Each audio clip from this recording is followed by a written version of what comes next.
एक गांव में एक छोटा सा पेड़ था। उस पेड़ पर एक गौरैया रहती थी। एक दिन बहुत जोर का तूफान आया।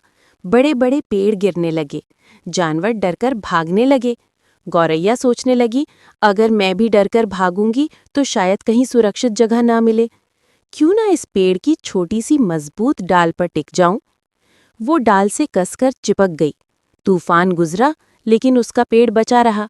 जब मौसम साफ हुआ, सब जानवर लौटे और देखा कि छोटी सी गौरैया सुरक्षित थी।